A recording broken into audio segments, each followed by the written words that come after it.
The sulfur paradox, why the energy transition still depends on hydrocarbons. Flint West reporting, how EV batteries, HPAL, nickel processing, and hydrocarbon-derived sulfur reveal a hidden dependency beneath the green transition. Section 1. Everybody thinks the story is simple. Oil bad, battery good, gasoline out, electricity in, case closed. But the deeper I looked into the supply chain, the stranger the picture became. Because the electric vehicle revolution doesn't begin with batteries. And it certainly doesn't begin with charging stations. It begins much further upstream, in a place almost nobody is talking about. Sulfur. Section 2. Now that sounds ridiculous at first. Nobody buys an EV because they're excited about sulfur.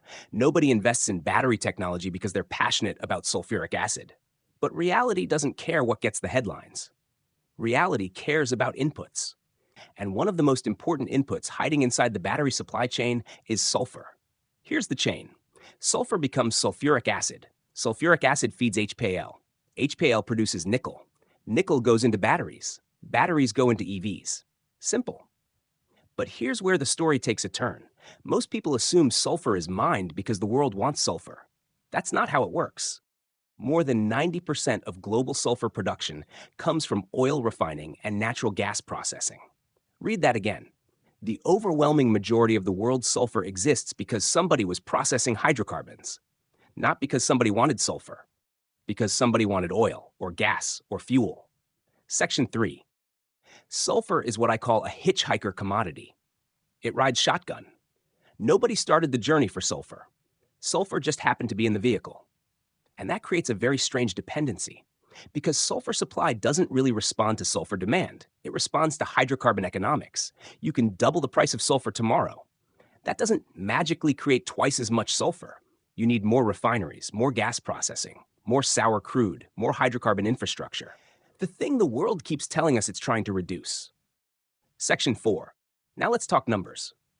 Global sulfur production currently sits around 84 million tons per year.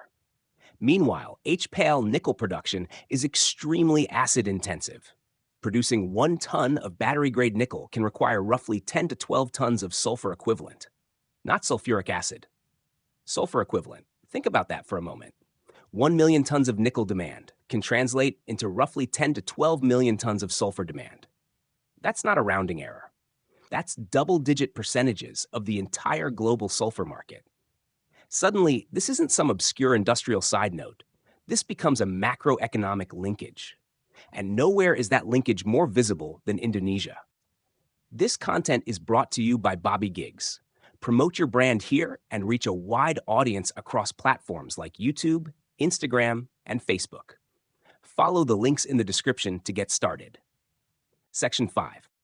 Indonesia has become the center of gravity for battery-grade nickel production. The country ramped output aggressively to feed the global EV supply chain. But there's a catch. Indonesia doesn't have enough domestic sulfur, so it imports it. And where does much of that sulfur come from? The Gulf, Saudi Arabia, Qatar, the UAE, the GCC. In fact, the Middle East accounts for roughly half of globally traded seaborne sulfur. Not total production, traded supply. And in commodity markets, the marginal barrel often matters more than the average barrel. That's where pricing power lives. That's where leverage lives. Now let's talk about what happened when theory met reality. Section 6.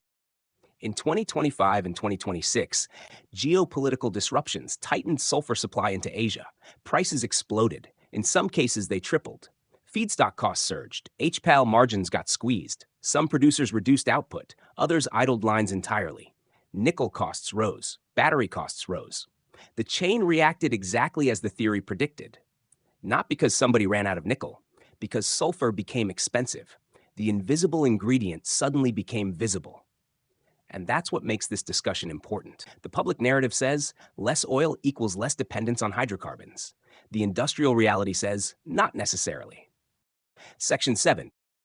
Because what if hydrocarbons stop being primarily an energy business? What if they become a chemistry business? What if the future of oil and gas isn't gasoline? What if it's sulfur, petrochemicals, fertilizers, industrial feedstocks, plastics, lubricants? The world keeps imagining a future where hydrocarbons disappear. The supply chain keeps showing us a future where hydrocarbons evolve. Their role changes, their importance migrates, but the dependency remains. Now, to be fair, there are counterforces.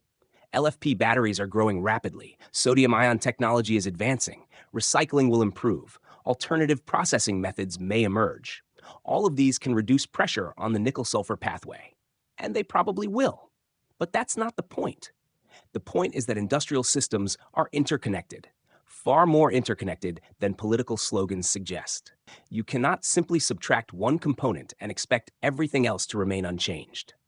The energy transition is not a clean break from the hydrocarbon economy.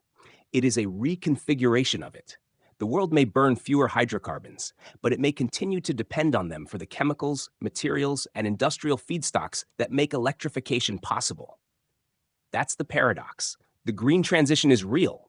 The batteries are real. The electrification is real. But hidden beneath all of it is an industrial dependency that never received a press conference. Sulfur, the quiet witness, the invisible ingredient, the hitchhiker commodity riding inside the future. Flint West signing off.